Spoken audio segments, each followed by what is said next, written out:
Expedia and Visit Scotland invite you to come experience the beauty that awaits in Scotland. The sweep of wild coastlines, quiet lochs, and untamed landscapes. Fresh cuisine that feels rooted in the land. Come experience the kind of stillness that stays with you long after you leave. Plan your Scottish escape today at expedia.com/Visit Scotland.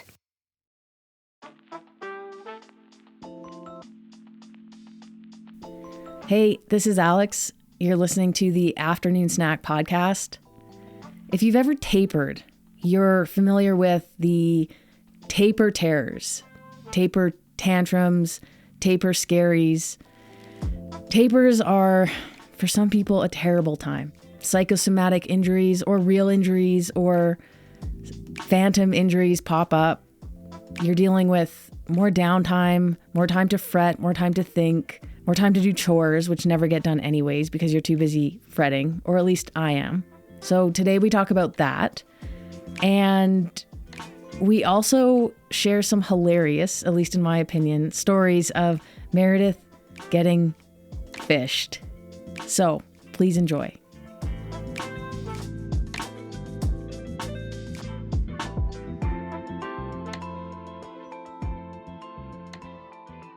Okay, I'm going to start with a totally unrelated question. I realize we just talked through like the outline of what we're doing, but I had this thought when I was driving to the park earlier with the dogs. It's random.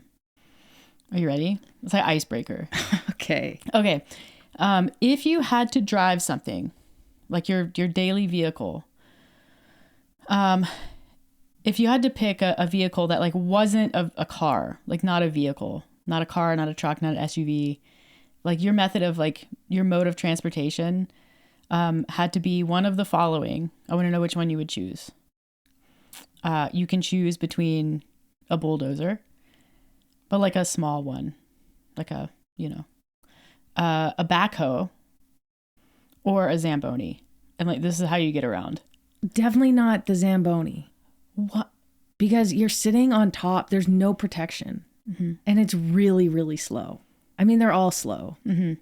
Probably a little bulldozer. You do a bulldozer? Because at least you're in a little box. Yeah. Yeah. Okay. And it feels safer than a backhoe. You're low to the ground. Yeah. Yeah, you're not going to tip over. So sure. This is something you just thought of by yourself driving? I saw like somebody's driving a bulldozer like down the road. Oh, okay. And I was thinking, I wonder what that would be like to drive. And then I was thinking, I wonder what a backhoe would, and then I was like, okay, well, what would I choose if I had to choose one? This is the evolution of the question. Okay, what would you choose? I would choose a backhoe. Why? Because you have the arm. So if you like, you can like give someone a little like, hey, you, beep, beep, tap, tap, move. Or if you needed to like pick something up and scoop it out of the way, you could do that. Bulldozer, I guess, arguably, if you needed people to move, you could just move them. Yeah. Okay. So I would go backhoe. I was not ready for those options. I was thinking golf cart, e-bike, something a little bit more. No. Yeah, we were going construction equipment. Okay. Yeah. Okay. Bulldozer it is. Backhoe for me. Yep. No one picks the Zamboni. The Zamboni could be good in the winter. But you just said it's totally exposed. You'd be like super cold. It would be good in terms of like being able to handle ice. They would be able to, yeah. You could like Zamboni the ice on the road. Yeah. You're welcome, cars. Make it harder for other people to drive. Yeah. Hope you have your studded tires on. Okay. Well, that was my only icebreaker. So thanks for indulging me. Okay.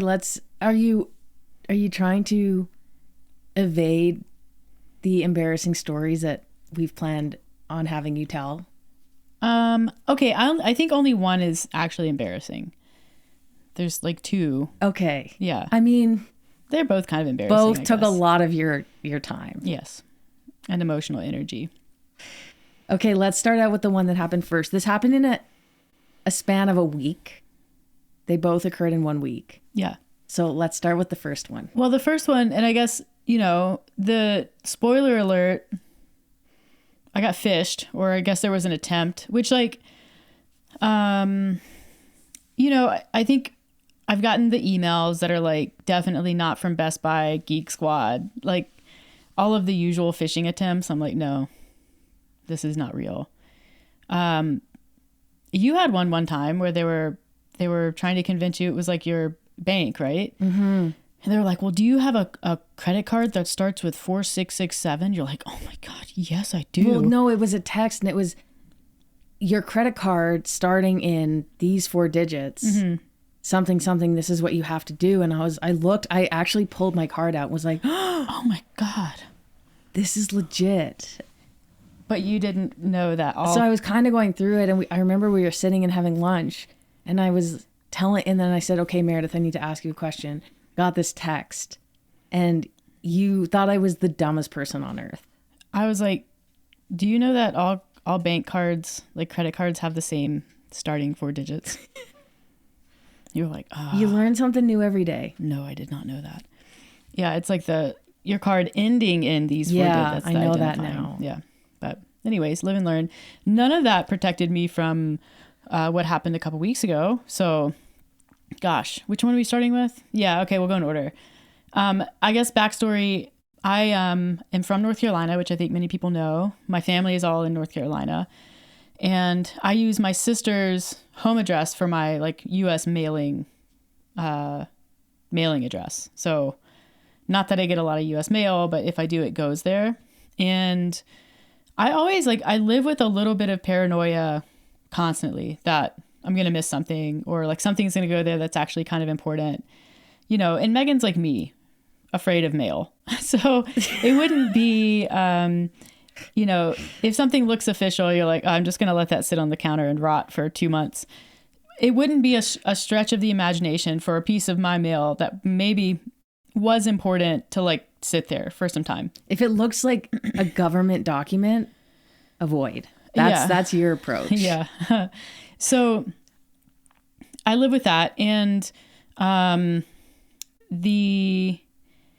so knowing that, I get this call, and it's weird because it made it through my spam filter. So I have the spam filter where you like have to state verbally who it is and what you're calling about. And that's to weed out robots. And so whoever made it through my spam filter, and I answer the phone, and this man says, I'm looking for a Meredith Root. And I said, speaking. And he says, this is Deputy so-and-so from the Guilford County Sheriff's Department. And Guilford County is where my sister lives. That's where I'm from. And he basically said, are you aware that you had a jury court summons? And I said, no.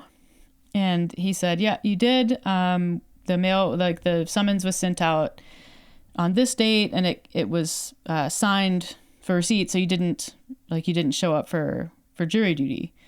And I was like, well, that's weird. 'Cause I don't live in North Carolina anymore, so I wouldn't have signed it. And then he's like, okay, so is it possible that someone signed it on your behalf? And I was like, I mean, that would be really unlikely that my sister would sign a jury summons and just mail it back for shits and giggles.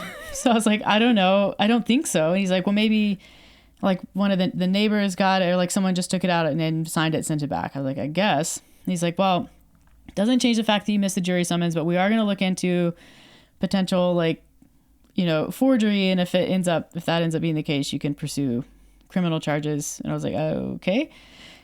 And then starts going on about, okay, so this is what it means. This is the charge for missing a jury summons. This is what it means. It's like a criminal or civil offense or something. It starts talking about jail time and what I have to do to avoid that and which avenue I want to go down. But at one point they had sent you a document that you were reading out loud back to him. Yeah. But what it was when I was listening to it, it sounded like something that they would be reading to you. Mm-hmm. So that was weird. There's a lot of weird stuff. You finished reading the document. You were like, is that it? Yeah. Well, so I think they got a little tripped up because I was like, I live in British Columbia. I live in Canada. I don't live in the US. So I'm a resident here. I've been a resident here. I shouldn't be getting jury summons. So I think this is all kind of a mistake. And he seemed really confused by that. but was like, well, what we'll do, because you're going to have to, basically said, you're going to have to go to the sheriff's office. This is like in North Carolina, and sign a document that says like, you acknowledge this, you're waiving whatever, like you're not going to have to go to jail. I don't know. And that was when I was like, well, I can't go to the sheriff's office. I live in Canada. I live in British Columbia. He's like, oh, well, we'll have to get in touch with a local sheriff's department there so you can go in and, basically like sign all the, I was like, this is weird, but I don't know. I've never been in trouble before. So I'm kind of just rolling with it. And then at some point it's like, okay, so the way this is going to go is like, this was across, you should pull up your history of phone calls and see how long that call was in total. How long do you think it was? I think it was 35 minutes. I think it may have been like longer than that. So at one point you said, you looked at me, because it was on speaker at that point. Yeah. You looked at me and you said, I really want to hang up, but I'm not 100% sure. Yeah, because the issue was, they basically said like, do you know what? They used some word I didn't know. And I was like, no. And it's like, it means that you can't disrupt communication as you travel to like basically the sheriff's department. And I was like, oh, okay. So I just stay on the phone. And he's like, yep. And I'm like, okay, so what happens next? But yeah, at that point I was like, I really want to hang up because like, but I don't want to like get in trouble. But you're not 100%. Yeah. So this is kind of like going on and going on. And then, did you see how long the call was? No, I can't figure out. I don't know which number it is. Oh. So, it probably was like 40 minutes. And eventually it gets to the point, I'm like, my breakfast is getting cold. This is like 9:30, 10 in the morning. And, at one point I was like, can I just like, cause we're kind of going around in circles. Cause I'm like, I don't know what's going on here, what I need to do. Like, I was like, is there someone I can talk to that like has more experience, like your supervisor or someone who knows, like has experience with like cross-border stuff? Cause I'm in British Columbia, I'm in Canada. He was like, oh, I can, what I'll do is I'll patch you over, I'll connect you with the British, or I'll connect you with my captain. That's what he said. And I was like, that sounds great. He sounds like he's going to know what he's doing. He's like, okay, so you're going to get a call from another number. So let me know when that call comes through. And so another number beeps in. And so I switch over and I answer it. And this guy goes, he's like, this is Officer so-and-so from the British Canada Sheriff's Department. And at this point, like I was like, it was already starting to smell a little bit fishy. But then it was like, when he said British Canada Sheriff's Department, I was like, oh, okay. And so I was like, okay, well, he's like, this is Meredith Root. And I said, yep. I think actually he was using the wrong last name at this point because it was, anyways, irrelevant detail. So he kind of like goes through the whole spiel again. And I stopped. I was like, where's your office exactly? Like, where are you calling from? Just so I can get my bearings. And he was like, Canada, of course. Where else? And I was like, well, Canada is a big country. Like, where in Canada? And he kind of took a pause and he's like, well, British Canada. And I was like, British Columbia? He was like, yeah. And I was like, oh, where in British Columbia? Because like British Columbia is a big province. He's like, and then went silent. And I was like, hello? He's like, what did you say? I was like, where in British Columbia is your what office are you calling from? And he was like, Burnaby. Like he clearly like Googled city in British Columbia. And I'm like, well, Burnaby's like 11 hours away from me. Is the expectation that I drive 11 hours to the sheriff's department in Burnaby? So I think at this point you had like Googled, and you were kind of like, it's a scam, as if I didn't already know. And so he's on speakerphone and you said something and he was like, who is that in the background? And I was like, oh, that's my partner. And he was like, well, what is her name? And I was like, it doesn't matter. It doesn't matter what her name is. And he was like, of course it matters. This is a legal proceeding. And I said, no, this is a phone scam. And then he goes, can I say this? Am I have to bleep it out? Okay, if you're listening with kids, turn the volume down. We're going to give you a moment. Yeah. You need to turn it down for like 20 seconds. But he goes, so I say this is a phone scam. And he goes, fuck you, you pussy hoe bitch, and hangs up the phone. And I was like, and this is like, Meredith had been on the phone for 40 minutes. But I think more importantly, they had been on the phone for 40 minutes and were probably upset that it wasn't going to work out. Clearly. He was mad.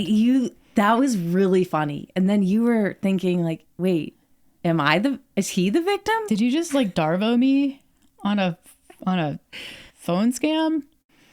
That was really funny. Yeah. Like, why do I want to say like, sorry this didn't go your way, pal? Yeah, it was super weird. So that's a thing, which apparently this like jury summons phone scam has been a thing, but I'm out of the loop on phone scams, I think. I don't pick up numbers usually. I don't know why I picked that up. I think obviously just in a very trusting mood. You do get calls from like numbers sometimes. Like, yeah, and usually if it's an area code that's like Fernie or Calgary or North Carolina, and it doesn't say potential spam, because if it gets through, like historically it will say that, I'll answer it. Yeah. So I'm like, what if Megan, like, what if I had mail? Yeah. So yeah, that was one. That's crazy. I still am not quite sure what the end game is. I was reading on Reddit about this particular scam, and someone was like, this guy, I'm like, I think he just was bored. So he let it run out and was just sort of jerking these guys. He's like, all right, I'll drive to the sheriff's office, but I gotta drop my friend off first. I gotta take my dog for a walk. I need to make myself a sandwich. Like, ran these guys around for like an hour before being like, screw you. Which is hilarious. I wish we had done that. Mm-hmm. Yeah. So imagine what he would have called you after another hour. Oh man, I cannot even imagine the language. But yeah, I guess good reminder that the court system doesn't communicate through phone calls. They will mail you. They will send you something in the mail. British Canada. That was good. I was like, you guys need to brush up on your geography. But okay, what's next? Well, then you got scammed again. Okay, this one's funny. Can I tell the beginning of it? Yeah. So often I will get emails from people who want to either be on our podcast or people who want us on their podcast. And usually it's just like a super generic, like, so-and-so, it's never from the person. It's always like, so-and-so is this, he's written this book and he does all these things and he wants to be on your podcast. Like, and I usually just delete it because that's just not how we do things. And, but then there's sometimes where we get requests to be on podcasts. And if they look legitimate, like they're from someone that might be in a community that we know, then I will entertain it. So one comes through and it basically is like, we want Meredith to be on the Gabrielle Lyons podcast. And obviously I know who she is. Like, she's a pretty big deal, very well known. So I forward it to Meredith because I'm like, you're probably going to want to like follow this through. Seems like a big deal. So you do. And for probably you had planned it for like a week or 2 weeks in advance. Yeah, it was like 10 days. And so you had this plan. And I remember on many occasions, like a few, you would say, oh, I can't do that because I've got this podcast. I have this call. I've had to move a call to accommodate this podcast. Like, it had been a thing on the schedule. Yeah. You had told people about it. They sent examples. They're like, these are some of the questions. And they were like good questions. Like, we texted Lindsay about it. Yeah. I told the team on a team call. Like, everyone was really excited. I know. And also you were. Because this is like a top 15, like, I'm like, this would be health great podcast. Publicity for us. And so, because we're number 16 right on the list. So to get in that, get exposure in that top 15. So, and I'm pretty excited too. I'm like, drum up some business, like very excited. And even like, we have some differing opinions. Yeah. So I was thinking like, oh, maybe they'll get into a debate. Like Lindsay said the same thing. So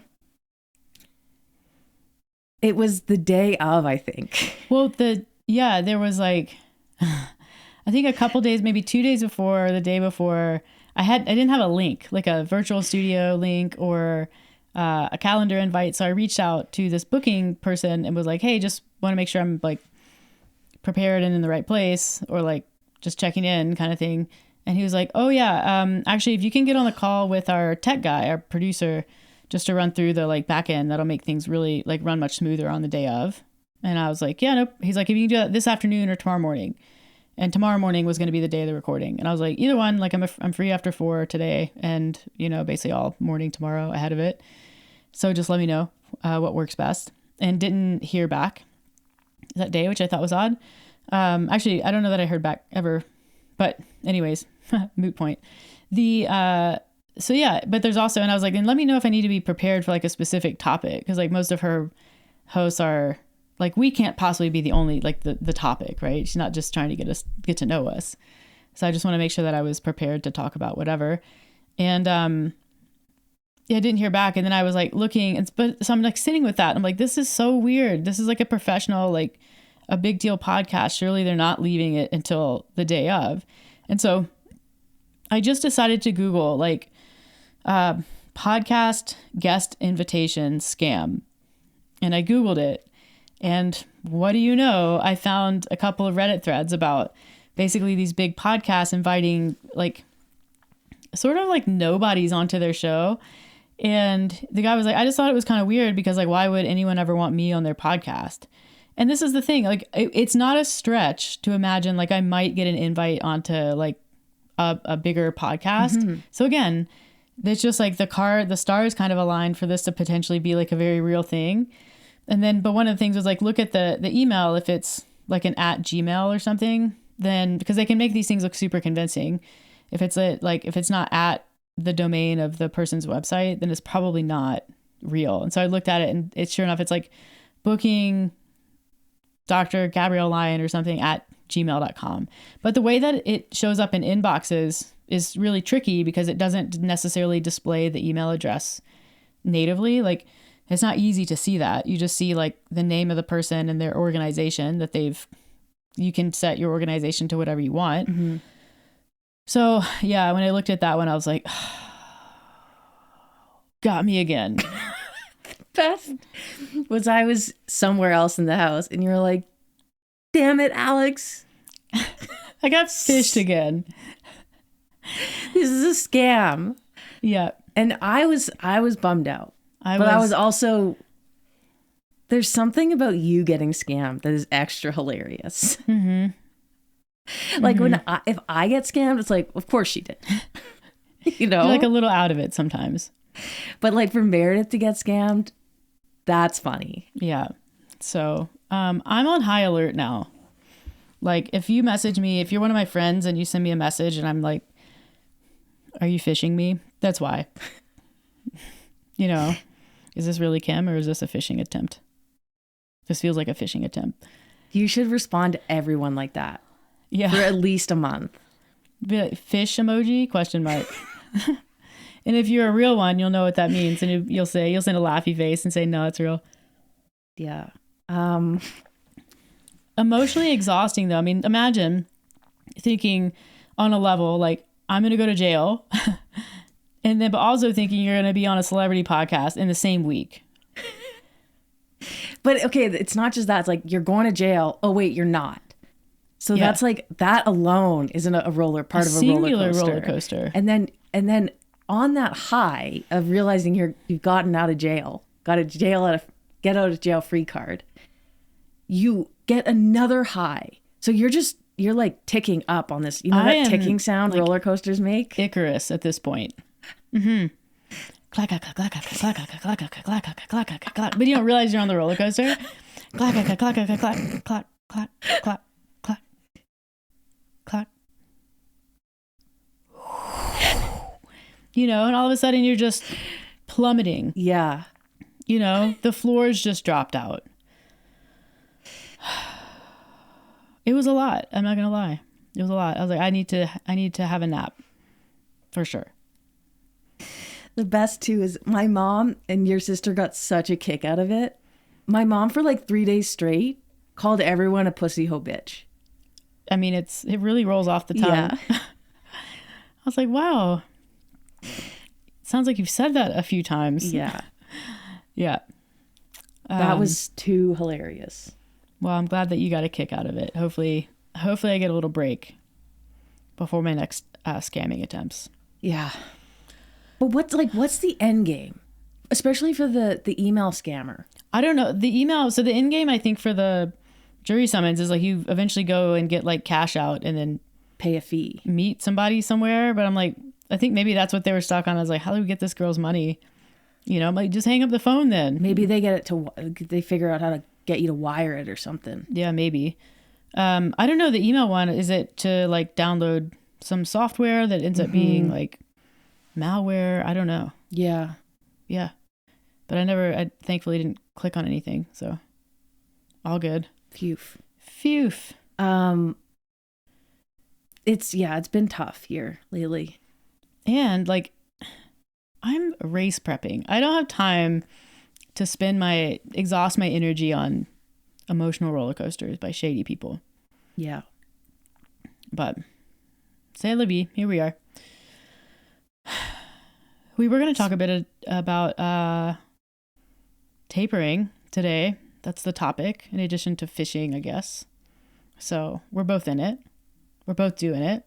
So your race is about 9 days away. 9 days. And Or mine 10 is... days. Wait, what day is it? Yeah, like... Yours is next weekend. Yeah. Not this weekend, the next weekend. We aren't... what is this weekend? This weekend is the 23rd and 24th of May. And then mine is on the 30th. Yeah. Yeah. So I'm racing the marathon on Sunday, In the Calgary Calgary. Marathon, which we discussed on the last podcast. If you don't know that there was a last podcast, it's because you're not on our Patreon. So get on it, because that podcast was great. It was a good one. Or Apple. You can do it through Apple. Yeah. So I'm now less than a week out. On the last podcast, I was talking about how I've had knee pain. Mm-hmm. And as of today, the knee pain is gone. You better knock on some wood. However, oh, shoot. All right, cut to many minutes later when Rue finally stopped barking. Thank you for that. So don't knock on anything in this house, No. because she'll think it's the door and go berserk. Okay, so as of today, my knee is feeling better, but my quad hurts. And I legitimately had a sore knee. I've had this pain in my knee before. Yeah. And it wasn't until one of my clients, who is also a runner, when I was telling her about this knee pain, said, "Oh, do you have the taper scaries?" Yeah. And that's kind of when I was like, wait a second. Yeah. Maybe it's not actually injured or hurting. Maybe it's all in my head. So I did some reading, and apparently you can just, because you're doing less, your race is coming, so you have nerves, you're just more hyper aware, which is my baseline. So you add a race coming up and less exercise, and my hyper vigilance / hyper awareness is off the charts. So it would make sense that my knee would start hurting. Mm-hmm. My knee was hurting in one very specific spot. Then it started to migrate. And that's when I started to really question things. Yeah. So I ran today. It feels better. My quad, I'm feeling something in my quad. Mm-hmm. But I'm not thinking too much about it. Last night I was like, Meredith, I need you to massage my knee. Oh, by the way, awful. What a terrible thing to massage. You're like, you can't massage a joint. I'm like, what, you want me to like rub the bone? I hated that. I don't love like giving massages in the best of times. I'll do it for you. But like, if I don't get to massage a muscle and now I have to like massage over a kneecap that like moves, I was like, this is horrific. Well, the physio did it the other day and it felt really good. I know. She should have said, you can ask your partner to do this. It will affect your relationship. So keep that in mind. Okay. So, I've been massaging and icing and heating, doing a lot of clamshells, but not too much of anything. based on your assessment, or like one of my clients, she's like, have you yelled at it to get better? Have you rubbed dirt on it? I'm like, I've done all of that except for rubbing dirt on it. I'll do that tonight. So I think I'll be okay. Things are looking up. I think you'll be okay. If I make it to the race without going into a crazy house. Yeah. There's like the taper tantrums, taper terrors. It's like a thing. It's defined. I guess Joe Friel has written about it. It's completely normal to feel sluggish, achy, or moody during a taper. So checking all those boxes. I do feel like I have mono. As your training load drops, your body produces fewer feel-good hormones. Mm-hmm. Makes sense. I don't have those right now. Which can cause mental fog.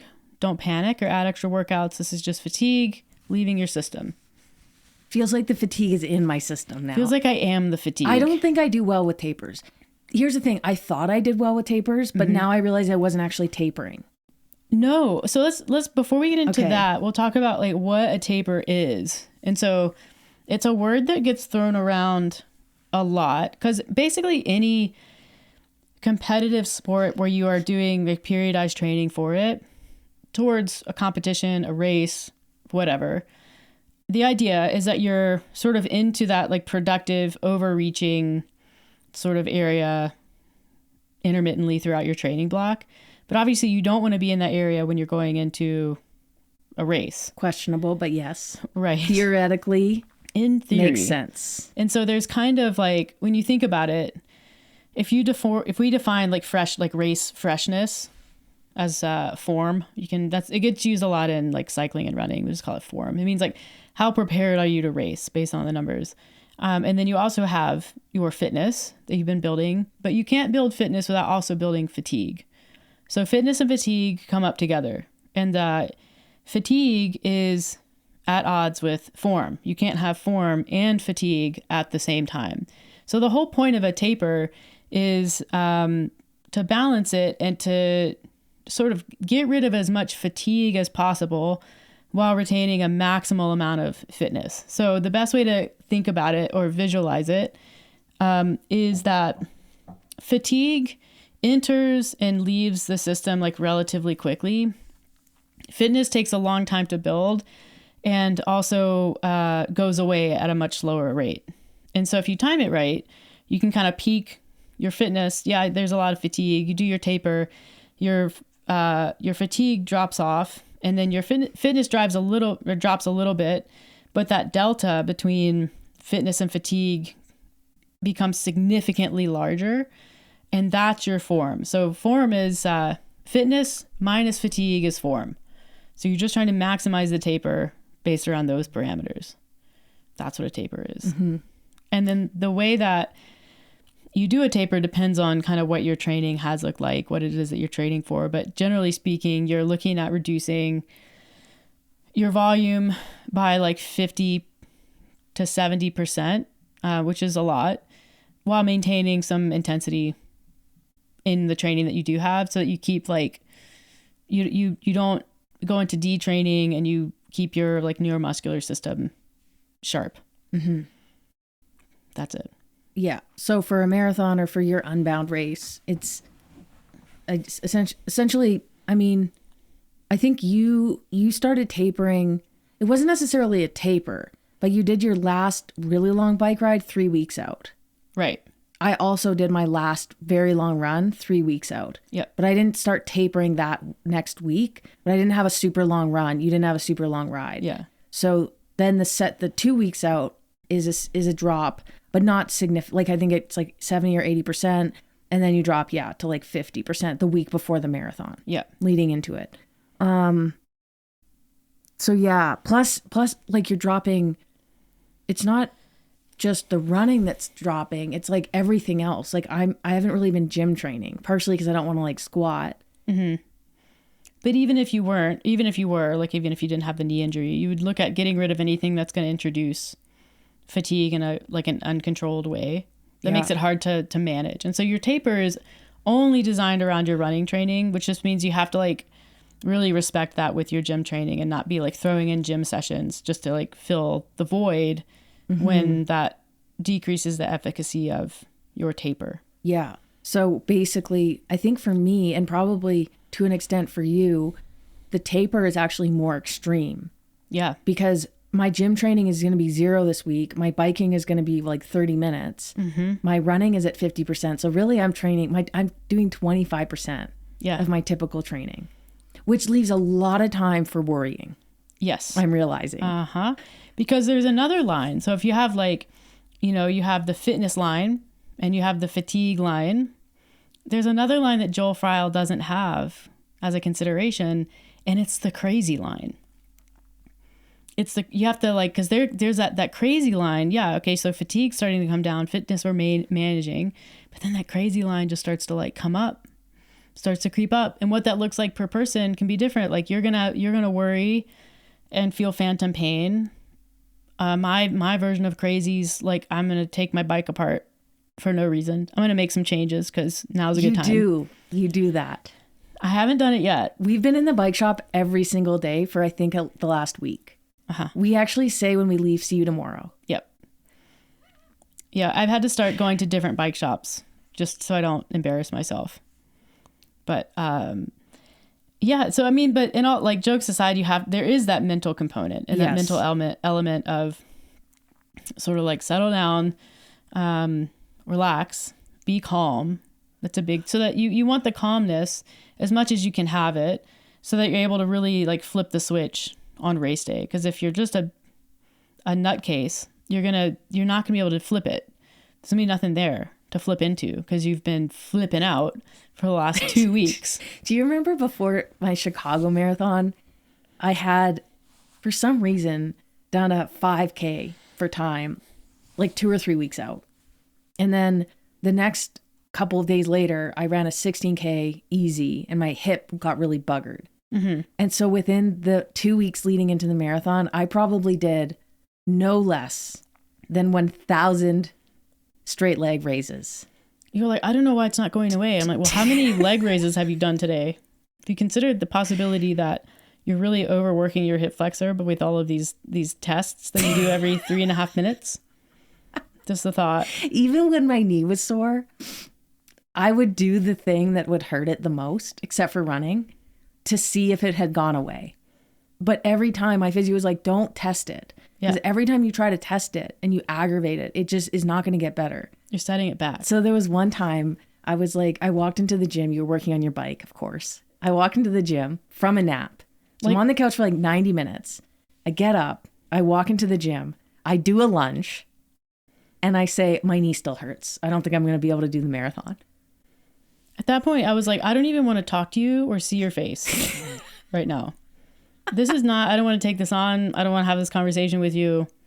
You were really reassuring though, even though you felt that inside, which thanks for sharing. I didn't catch that at all in the moment. You said there's absolutely no way that is an accurate test of your knee health. You just napped for 90 minutes, got up and did a lunge. Well, you're not warm. You're actually cold.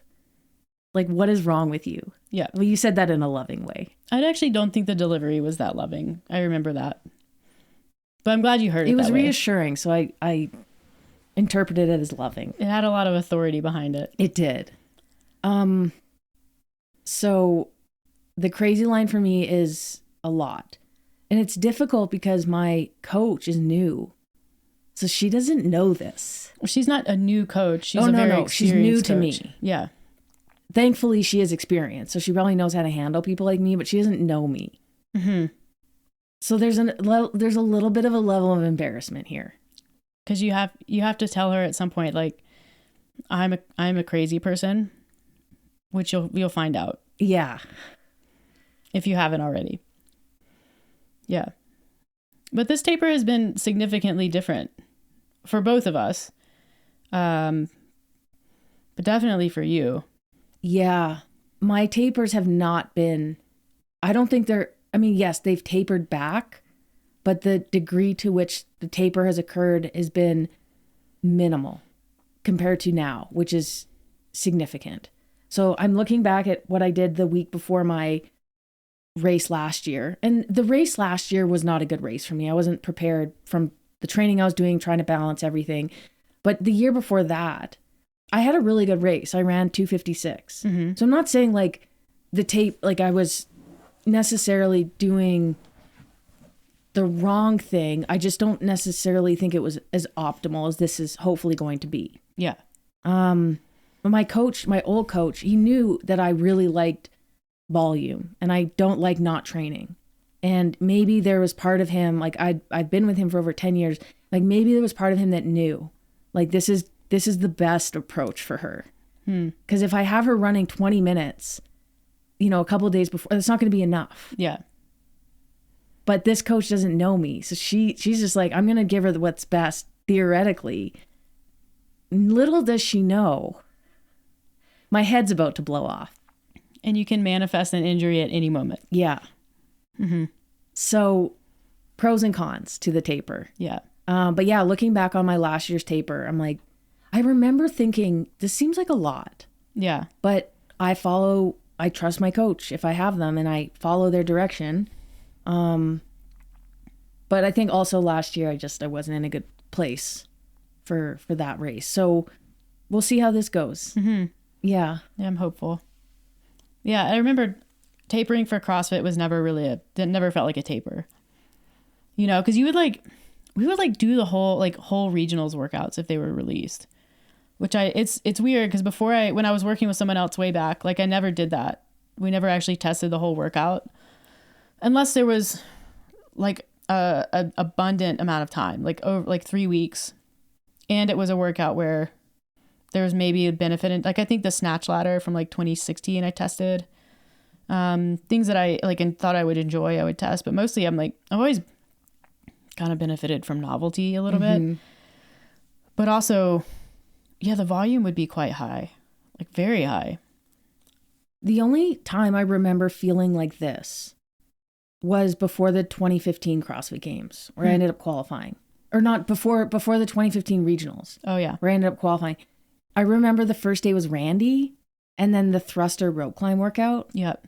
And I did really well on both of those. And my interview was, I just really like to work out. And that's what it was. I had so much like pent up energy. It felt so good to just go as hard as I could. Yeah. That was probably the most tapered I've ever felt. Yeah. And like I wanted to run through a brick wall, and essentially kind of did. Yeah. Yeah, it works. I remember when I was doing Olympic weightlifting more competitively, or like very competitively, I would do like proper tapers for that. And weightlifting, like tapering for weightlifting is a little bit different. Even like the difference between powerlifting and Olympic lifting is a little bit different, but you see a huge reduction in volume. Like you're still touching some intensity, like, you know, higher end lifts, but it's like, you know, there's no volume. You work to a heavy single and then stop, and there's no volume. There's no like squatting or pulling above like bare minimum. And the sessions are like 30 minutes. So for that, because I think about running, and as you taper back, you just have more energy. You feel those paces, race paces are easier. But with weightlifting, as you taper back, do the weights, like say you're doing snatches at 75 or 80%. Do those start to feel lighter? Or with less training, is there kind of a mental game with that? I mean, Olympic weightlifting seems like a mental game in itself. Yeah, and you wouldn't really be working in the 75 to 80%, 85%. You'd be working lighter. Oh, wow. Yeah. So a heavy single, what would that be? You would work, like the bulk of the work would be light, and then you might have one day on the week where you touch like a heavy single, but not above, it's like work to 90% and stop. Yeah. And with Olympic work, they're not grindy reps, like it's not powerlifting. So you're not putting the central nervous system under like a huge amount of stress because the lifts are so fast, but you just look at, okay, we don't want to exceed this number of lifts in the session. And we definitely don't want to exceed this percent of a projected 1 rep max. And yeah, I would say that the 90%, like working up to that, it always felt like there was more. Like I remember feeling like, oh, I could keep going if I wanted to, which is kind of exactly how you want to feel. And you have to remember too, part of that is with Olympic weightlifting, certainly when I was doing it, definitely probably still now in powerlifting, there's often a weight class component. So you're sort of tapering while also potentially trying to make weight. So you have to be mindful that, the person might be cutting and a little bit low on energy because of that, which I have problems with in hindsight, but it just is the sport. So that's also a factor, which is not a factor in endurance sports you have to consider. It's kind of the opposite. You just eat. Mm-hmm. Yeah. Okay. Question for you. For somebody who's training for a half marathon or marathon / a bike race, and they haven't gotten in optimal training, maybe the last, the build wasn't great because of injury or sickness or travel, but they feel like they want to get a run under their belt that is closer to the distance that they're going to have to run for the race. And the only time to do that is the week before. Is the answer you're better off not running it and tapering, or running it for just the mental confidence that if you can run 18K the week before, you can run 21K? And I think the answer is it depends to a degree. I would say the answer is no. And that's the best answer, is just no. Mm-hmm. If the it depends, I guess, comes in where it's everybody is their individual person and gets to make their own decisions. Mm-hmm. And if doing that feels like it would be productive to you mentally, and you're quite sure that it won't, it's unlikely to increase the risk of injury. It's unlikely to make you super sore, and you have looking at the week ahead of you in between your test run and your actual race. If that week is one where you can relax, recover, manage, fatigue, eat, then do it. If that week is okay, I'm going to be traveling for work, that is an even worse idea. Yeah. But I think the issue that I see with that is twofold. Number one, you won't recover from that run for 10 days. That run won't be productive, air quotes, for at least 10 days. You don't get the fitness from it. No, you don't get the fitness. You do get the confidence, I guess, and maybe that's worth something. Yeah, that's the thing. It's mental. But then the second issue is that if you do that run, now you're not able to do really the prep runs heading into the race. So the little bit of speed work, the short runs that belong in that, the 7 days before a race, that actually are super beneficial from a neuromuscular standpoint, a speed standpoint. You don't get to do those because you have to basically take the whole week off. And so it's also possible you get to race day and you're feeling kind of sluggish because you had to be so low. You had to go into recovery after. So it depends. Yeah, it depends on the person, if that feels worth it and it's worth the risk of not having a super sharp race day, then sure. I think that the better, that really needs to be 3 weeks before the race. Yeah. And if you're someone who's sort of cramming, prepping for, let's say someone wants to run a half marathon, but they really have only 8 weeks to prepare for it.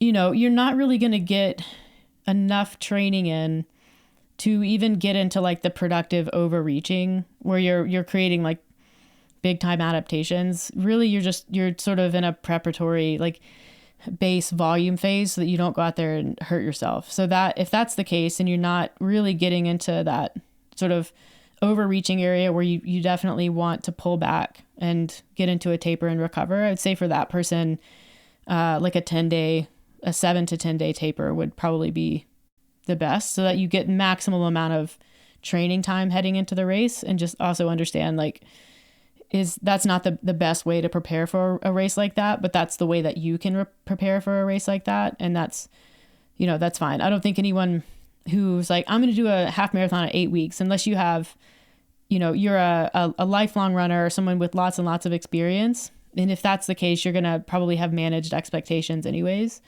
But I don't think anyone is coming off the couch or coming out of a different kind of training with 8 weeks to prepare for a half thinking I am going to crush this, right? Because that's just not the mindset that can come from 8 weeks of time to prep for something like that. Yeah. Yeah. Good answer. Yeah. I think you can again, depending on the person, you can get away with a 16K before the week before. Some programs, well-known programs will program 16K the week prior, and you'll have athletes who want that. But then you have other athletes that if you program something significant the weekend before the race, they're not going to feel like that's a long enough taper. Yeah. And it depends on how well people bounce back and what they feel like they need mentally. So I do think that's part of it. Mm-hmm. It's like, what's going to get this athlete to the start line in the best form that they can have, including their mental state. Mm-hmm. That is definitely a part of it. Yeah, because if you have someone who has trained for a marathon for 7 months, but they don't handle tapers well because they're like a basket case. And so you put that athlete on a textbook taper, but that by the time they actually get to the start line, they're like a neurotic mess who's convinced that they have a bone spur and, quad tendonitis and all of these things. That it's possible that is so in that person's head, then they're not able to flip the switch, that they're just thinking about it the whole run. And it takes them out of that moment. It takes them out of the present. They're probably not going to produce their best result. They might be running funny because they feel like they have something going on. So yeah, I mean, it's definitely a consideration. I think that the better thing for a coach to do at that point is not to necessarily pander to that athlete, because you don't want to feed that, right, right. I think there's a coaching opportunity there. Yeah. To provide some education, some reassurance without, allowing that person to completely outsource their emotional regulation, because that's not a coach's job, or a wife's. But you can definitely, provide some gentle reassurance and guidance and help that person manage their feelings leading in, quell their anxiety so that they have a good experience on the race day, which hopefully goes into the mental box and memory of, I did an actual taper and it was fine. Mm-hmm. It was more than fine, actually. It was optimal. And so now you start to build trust in that method. It's just hard to get there with people who, are a little more averse to time off and get funny about it. Yeah. Even this morning, my arch of my foot felt like it was tight. I haven't felt that ever. Mm-hmm. It's crazy what your brain can do. Yeah.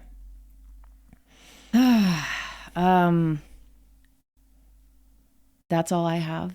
I guess, yeah. I've gone into races with injuries, in quotes. Sore feet, sore hip. I mean, before most races, I have something pop up, despite a lack of taper. And almost always during the race, I don't feel it at all. Because you also have the adrenaline. Yeah. Adrenaline cannot be underestimated. Adrenaline and a well-timed Tylenol. Yeah. Yeah. Okay. I'm feeling better about it. Thanks for this conversation. You're welcome. Yeah, I don't get a lot of that. Thank you for asking. I'll get the occasional, I have like a hot spot that'll pop up, or like I feel like my knee, I'm like, ooh, my knee feels funny, and then it goes away. I get sore. Like if I don't, what I feel in tapers is like my back will get really stiff if I'm not moving as much. That's what I notice, but that's a small thing and easy to deal with. I remember before a half marathon that you had trained pretty hard for, before the Banff half. Mm-hmm. Afterwards, you told me that you had a sore hip. Yeah. Leading into it. But you said that you didn't tell me because you felt like speaking it would make it more of a thing. So you just tried to ignore it. There's also that. I tend to do that. So. Yeah, I try to not allow things to become things. Right. Where I'm like, I need to tell somebody about this immediately. No, I internalize a little bit. But also it's like you get to decide what you give emotional energy to. And it's like, my hip is my hip. I can't do anything about it. I'm going to try to not do anything that like severely aggravates it, but I can't fret about it because that's a lot of energy. And it gives it a lot of power over me. If I'm honest, it doesn't feel like a legitimate injury. Like it's not that. Like I know what that is. Mm-hmm. And this is just something that's in my head. And so I'm like, well, I'm not going to let it be in my head. I'm going to just put it away, back burner. Don't look at it. Don't give it attention. Pay attention to things that I can exert some control over and carry on. That's a mature athlete right there. I try to be sometimes. Yeah. Good for you. Thanks. Makes one of us, I guess. Good to have one of us, one of those types of people in the relationship. Mm-hmm. Yeah. Can you imagine two of you? I think the house would have been burned down by now. From either cooking or like just being kind of a maniac. Yeah. Yeah. Probably. Well, hopefully, yeah, whatever you're feeling is, I don't think it will be an issue on race day. And then hopefully it's not something that you feel like after you're like, oh yeah, there it is. Yeah. Because I like running. I don't want to push through something on race day and then not be able to run. Yeah. No, you're well trained for it. You'll be good. Not like my first half marathon that I was trained 0 for. Yeah. And you actually did get I collapsed injured. my arch. You know, shoe choice matters. But yeah, well, I guess we'll be doing updates on the weekend for Calgary, so everybody can keep up with how that goes. The race is on Sunday, right? Yep. Yeah, so we'll be kicking around Calgary a little bit, and then you can look out for updates on Sunday. And like, because you're fast, it'll be a short day. You know, like what is it, 7 a.m. start? Yeah. Yeah. Done in time for lunch. Yeah. You can French toast. Make the brunch. You don't have to worry about all the brunch lines. No. Because you'll be in the front of it. Hopefully. I think it'll be cool. So well, there'll be a lot of celebrations after I cross the finish line, so we might spend some time doing that. Right? I just hope it's not like dumb weather. Like it's going to be nice. It's going to be good. Yeah. Okay. So far, so good. Yeah. Knock on wood. Don't actually though. Yeah. Yeah. Hopefully not too hot. It is what it is. I'm just going to go out there and do my best. And then we go to Kansas. Yeah. For some bike and then riding. You do your best. And then we both do our best. Yeah. And then we're like, high five. We did our best. Yep. Alrighty. Anything else you want to impart? No. Okay. Just good vibes for me on the race day. Yeah, appreciate good vibes. you listening and supporting. As always. Yeah. We'll catch you on, I guess, the recap episode. And that will be what the recap and the Unbound preview episode. It'll be a fun time. All right. See you guys next week.